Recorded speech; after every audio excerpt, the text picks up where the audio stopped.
Bapak, Ibu, hamba-hamba Allah yang kami muliakan.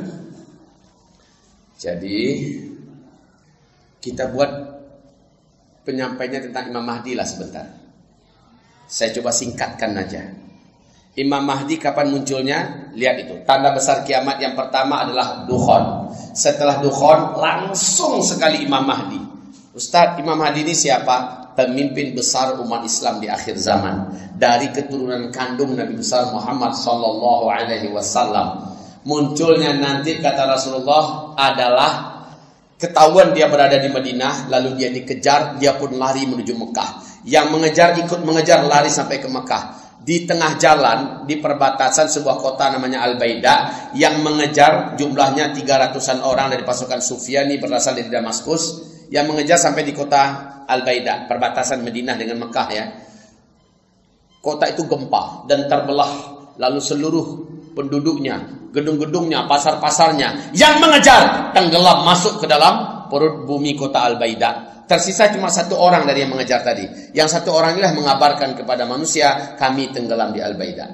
Sementara penduduk Mekah, mereka tahu bahwa ada penenggelaman kota Al-Baida. Yakinlah mereka, lelaki yang dikejar itu sudah masuk Mekah. Menurut syarat hadis Nabi, seperti yang kita dengar sekarang, lelaki yang dikejar itulah yang akan memimpin kita. Dan beliau digelari oleh Rasulullah dengan Imam Al-Mahdi.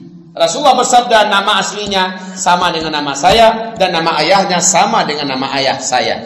Dia mirip dengan saya di segi akhlak, tapi tidak mirip dengan saya di segi rupa dan wajah. Jadi segi akhlak mirip dengan Rasulullah, tapi di segi rupa dan wajah nggak mirip. Kalau Rasul kulitnya putih bersih, kalau beliau kulitnya gelap dan cenderung kepada hitam. Kalau Rasulullah Sallallahu Alaihi Wasallam memiliki wajah yang sangat rupawan, kalau ini wajahnya sederhana, standar umum.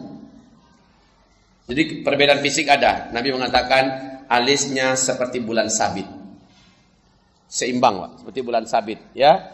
Kemudian di sini antara ujung alis dengan ujung alisnya ini ada beberapa bulu yang tumbuh, seolah alisnya itu bersambung, seolah-olah. Lalu kata Rasulullah, hidungnya mancung, tulang hidungnya runcing, lurus dan mancung. Jadi hidung-hidung yang level, hidung kita ini nggak level. Rasulullah mengatakan dahi dan jidatnya lebar, bibirnya tebal, atas dan bawahnya seimbang tebalnya. Walaupun tebal, enggaklah seperti orang negro begitu. Seimbang dan enak dilihat. Giginya rata, nggak ada yang boneng maju berapa ke depan, ke belakang, nggak ada, rata. Jarak satu gigi dengan gigi yang lain kata Rasul bisa dimasukkan sehelai benang. Dan dia tidak fasih melafazkan huruf ra. Tak fasih melafazkan huruf ra. Tidak terlalu tinggi dan juga tidak pendek. Dadanya bidang, perutnya sispek. Bulu dadanya lembut. Rambutnya berwarna coklat. Jenggotnya berwarna hitam sedada, tebal. Rasulullah SAW menyebutkan ciri-ciri fisik itu. Dia nanti disumpah dan dibaiat paksa di depan Ka'bah. Dia menolak, bukan saya, bukan saya, bukan saya.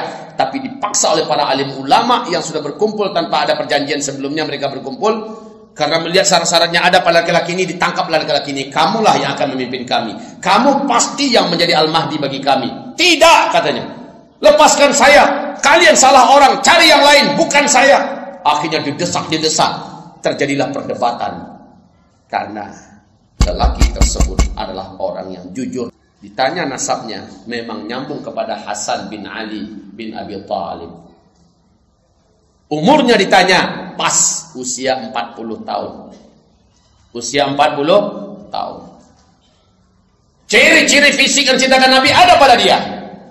Al-Baida sudah tenggelam, maka pasti kamu orangnya. Kamu datang dari mana? Dari Madinah, ya kan? Dapat dituang dong. Dia datang dari Madinah. Bagaimana mau berdusta? Kata Rasulullah, akhlaknya sama dengan akhlak saya. Nabi itu tidak penduto dong. Yang ngaku-ngaku Imam Mahdi selama ini itu tuyul tuh. Belum apa-apa udah nyebarkan nomor rekening. Yang mau dibaiat mari sini. Satu kali baiat sekian. Imam Mahdi ya sebenarnya nggak mau ngaku-ngaku dan bahkan menolak ketika dipaksa untuk disumpah dibaiat, nggak mau. Tapi dia punya ilmu. Ilmu tentang agama, ilmu tentang fikih, ilmu tentang syariat. Dia punya ilmu karena hidupnya dari kecil bergelimbang ilmu dengan para alim ulama. Akhlaknya mulia, ibadahnya kuat, tapi dia memang nggak ngerti masalah-masalah perang, masalah politik, masalah ekonomi, masalah bagaimana cara memperbaiki dunia, nggak ngerti. Makanya ketika diminta kepada beliau agar mau dibaiat memimpin umat Islam, beliau kuat menggelengnya. Bukan nambo, pilihlah orang lain, carilah orang lain. Maka para ulama mengatakan tidak semua syarat itu ada pada engkau. Tapi saya tak tahu apa-apa, saya nggak ngerti apa-apa. Pokoknya kami baiat. Allah yang akan membimbingmu, Allah yang akan menuntun kamu memimpin kami semua. Lalu terakhir kata-kata yang menakutkan bagi laki-laki yang soleh yang beriman ini, kata-kata para ulama itu dalam hadis sahih. Apa kata Nabi? Ulama ini berkata, jika seandainya engkau tidak mau kami baiat, engkau tidak mau memimpin kami, maka seluruh dosa orang-orang zalim di muka bumi ini yang mereka lakukan kepada Islam dan umat Islam, engkau yang tanggung. Kenapa saya? Kata Rasulullah, yang bisa menghentikan semua kezaliman mereka hanyalah engkau. Engkau menolak, engkau tidak mau, maka berarti engkau membiarkan mereka terus menzalimi Islam dan kaum muslimin.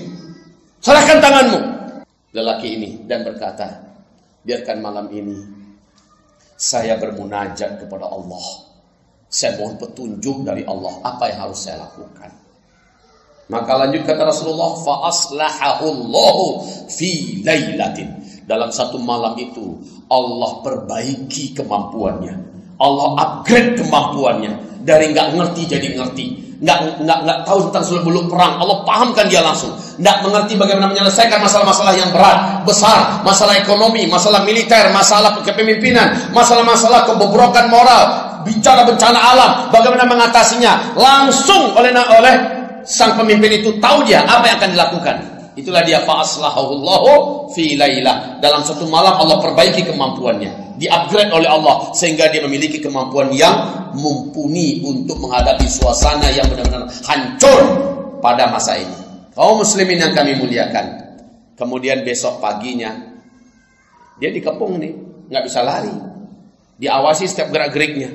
Besok paginya di waktu duha selepas fajar, dia pun selepas syuruk terbit matahari, terang matahari, dia pun didesak. Bagaimana? Dan dia menjawab, saya siap.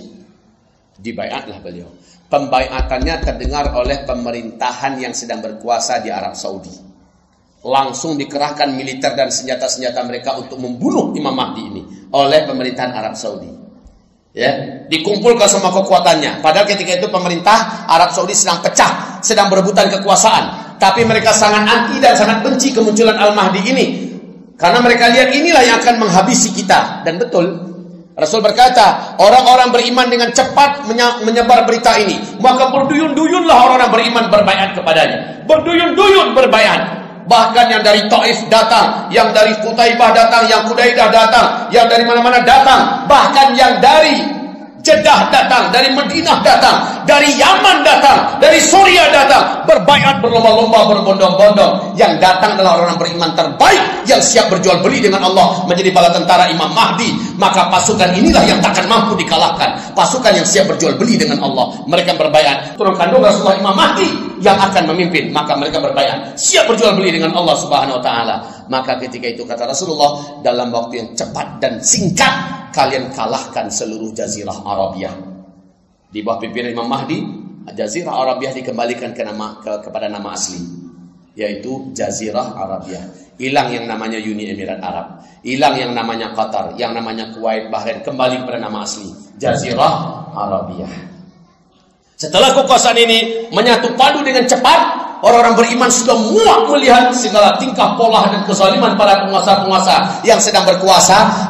Sudah terdengar oleh mereka Imam Mahdi. Saya yakin pekan baru ini ketika sampai berita itu kemari, saya yakin orang-orang terbaik dan yang beriman di antara bapak-bapak akan ada yang berusaha dengan apapun cara sampai ke sana. Saya yakin akan ada orang-orang terbaik itu. Di antara bapak saya tidak tahu siapa. Akan sampai ke sana untuk berbaiat dan berjuang bersama beliau agar mendapatkan peluang masuk surga tanpa hisab. Siapapun yang bergabung dengan Imam Mahdi, berperang bersamanya sampai turunnya Nabi Isa, maka meninggal dia akan masuk surga tanpa hisab.